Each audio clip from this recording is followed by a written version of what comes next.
Viu, missionário? Nós vamos estar aqui, porque o pastor Joelson, ele pediu para a gente dar essa assistência aqui. Vamos estar assistindo aqui o irmão, em nome do Senhor Jesus. Eu gostaria que os irmãos abrissem a sua Bíblia. Abra sua Bíblia na carta de Tito. Tito, capítulo 2, no Novo Testamento. Carta de Tito. Para que pusesses em boa ordem as coisas que ainda restam, e de cidade em cidade estabelecesses presbíteros, como já te mandei, a igreja. Pode falar. Pode ler, versículo 6. Aquele que foi reconhecido,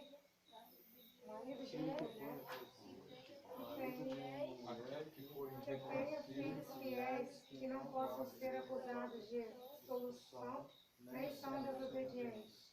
Porque convém que o bispo seja irrepreensível, como dispenseiro da casa de Deus, não soberbo, nem iracundo, nem dado ao vinho, nem espancador, nem cobiçoso de torpe ganância. 8.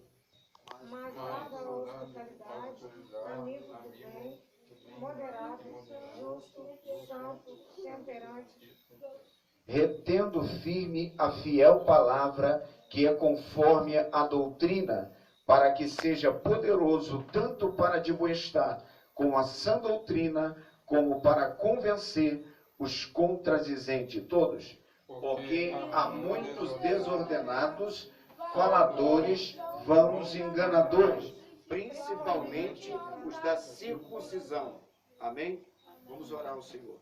Soberano e eterno Deus, Criador dos céus e da terra, nós te adoramos, ó Pai Santo, por tudo, Senhor amado, que tem nos permitido, Senhor, neste dia.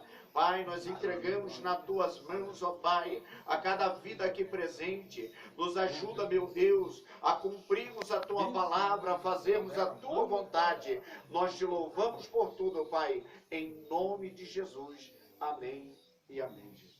Os irmãos podem sentar?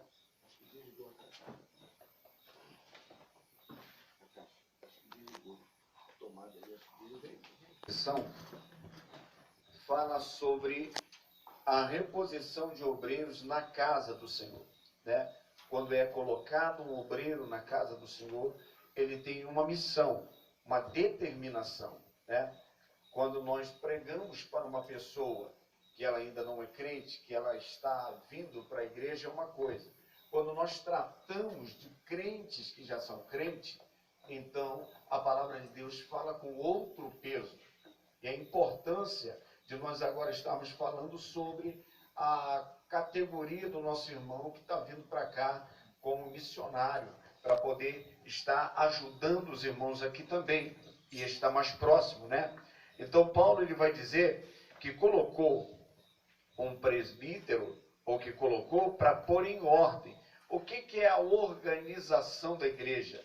É colocar a igreja em ordem, é estar em ordem, é acionar os ensinamentos. Ele vai estar aqui mais próximo aos irmãos, dar conselho, né? Viver uma vida indissoluta, não pode ser dissoluta, porque senão ele vai estar infringindo algumas condições de um obreiro estar na presença de Deus. Então a Bíblia aqui fala algumas recomendações, né, para um obreiro casado, porém o nosso irmão é solteiro, né? Mas é importante entender essa colocação. A vida do nosso irmão deve estar ilibada na presença de Deus, sem mancha, sem nenhum tipo de restrição, porque ele agora é um espelho com os irmãos aqui. Então o versículo de número 7 diz assim, 8, mas dado a hospitalidade, amigo do bem, moderado, justo, santo, temperante, isso é um fruto do Espírito Santo, retendo firme a fiel palavra, que é conforme a doutrina, para que seja poderoso, tanto para admoestar com a sã doutrina, como para convencer os contradizentes, né? Então aqui o nosso irmão agora é alguém colocado aqui para poder dar exemplo dentro dessa colocação, né? Está aqui colocando a sua vida como exemplo. O apóstolo Paulo diz na carta de 1ª e 2ª Timóteo que ele deveria ser o exemplo dos fiéis. E para Tito também, ele diz aqui, ó, no capítulo 2, ele diz aqui, ó, versículo 7, em tudo te dá por exemplo de boas obras, na doutrina mostra incorrupção, gravidade e sinceridade, linguagem sã, irrepreensível, para que o adversário se envergonhe, não tendo nenhum mal que dizer de nós, né? Então a linguagem deve ser sã. O que é uma linguagem sã, pastor? Linguagem sã, antigamente nós xingávamos palavrão, nós éramos alguém levado à conversa, participávamos de conversa alheia. Hoje nós temos uma linguagem santa, onde nós nos apresentamos como verdadeiro cidadão do céu, para termos uma vida digna daquilo que pregamos, daquilo que vivemos. Então, por isso, a vida do nosso irmão deve ser dessa forma. Nós estamos apresentando aqui um obreiro na casa do Senhor, né? E Paulo ainda diz, para nós encerrarmos, eu pretendo ser breve para dar continuidade a esse culto. O versículo 10 diz assim, porque há muitos desordenados, faladores, vãos, enganadores, principalmente os da circuncisão. Quem eram os da circuncisão? Alguém que tinha uma tradição na religiosidade. Então, ser tradição ou ser religioso dentro da tradição não vai mudar nada. O que vai mudar, pastor? Uma vida de fidelidade. A Bíblia diz que o exercício corporal, ele é proveitoso para pouca coisa, mas a piedade, ela é proveitosa em todas as áreas. Então, o que deve ser, primeiramente, a vida de um crente ou de um obreiro? Piedoso. É por isso que Paulo está falando sobre a hospitalidade.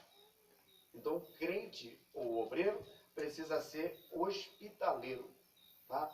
Não dado a vinho, não dado a torpe ganância, não sendo espancador, mas sendo alguém que está preparado para suportar as tribulações. Porque com certeza, nosso irmão está entrando aqui hoje, mas ele deve saber que virão muitos dias de tribulação. Porque a tribulação é uma prova real de que Deus está na nossa vida. Eu encerro a minha palavra aqui. Hoje eu estava capinando, e quando eu capinava, o Espírito Santo botava na minha mente assim: por que muitos crentes estão parando de orar? Você já observou que quanto mais a gente ora, mais problema vem? Já observaram isso? Aí a pessoa para de orar. Ela vai dormir bem, ela vai estar coisa. Vai, pastor? Vai. Porque quando você ora, você mexe com o diabo. Quando você ora, você está lutando contra as vidas ou contra a área espiritual. E o Espírito Santo falou comigo.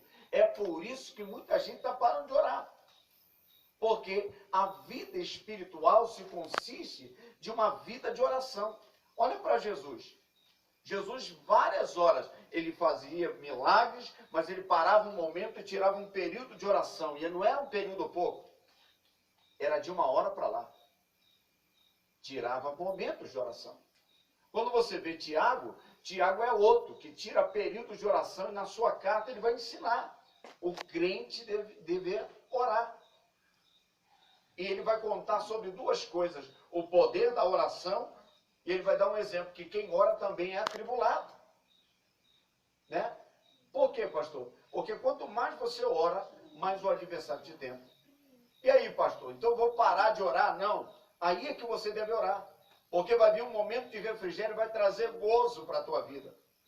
Esse gozo vai te dar capacidade de suportar os dias maus. É por isso que o obreiro deve orar. Sempre. A Bíblia diz, orai sem cessar. Então, a importância de estar orando ao Senhor. Neste momento, eu quero convidar aqui o missionário geral. Eu vou terminar minha palavra aqui. E e nós vamos estar orando por ele aqui. Nós estamos apresentando, os irmãos já estão conhecendo aqui. Nós vamos estar aqui fazendo uma oração por ele, né? É uma simples apresentação de obreiro, quando nós estamos apresentando aqui na congregação da colônia, para que ele seja assumido de uma forma legal, né? Então, quero pedir o diácono Valdomiro, que é o que tem sido efetivo aqui nessa congregação, né? Ele vai estar entregando a vida do missionário Geraldo na mão do Senhor. Oremos ao Senhor. Deus eterno, santo, Deus todo-poderoso, aqui está o teu servo, Senhor, ó Pai amado. Que no qual, Senhor, ó Pai vivo, Deus todo-poderoso, tu arrancaste, Senhor, ó Pai, do lamaçal do pecado, das garras, Pai, de Satanás, Senhor, ó Pai amado, agora para ser o ganhador de almas para o teu reino. Pedimos ao Senhor, nosso Deus, para que tu, Deus, ó Pai, segura nas mãos dele, dai ânimo, dai força, dai coragem. Meu Deus querido, santo, Deus todo-poderoso, ó Pai, eis com ele os momentos que ele clamar de a ti. Deus, sabemos que ele não está só, porque, Senhor, ó Pai, vivo, Senhor e Salvador, Deus do céu. É tu aquele, Senhor, ó Pai, que sustenta nas horas difíceis, meu Deus, nas horas de tribulação, nas horas de angústia. Então, Senhor, toma a vida dele nas tuas mãos. Pedimos-te a ti, Pai querido, santo, Deus todo-poderoso. Pedimos em nome de Jesus, o Cristo Nazaré, que vive e reina para todos sempre. Amém e amém. Amém? Os irmãos podem sentar. Vamos louvar a Deus aqui, diácono Valdomiro. Louva.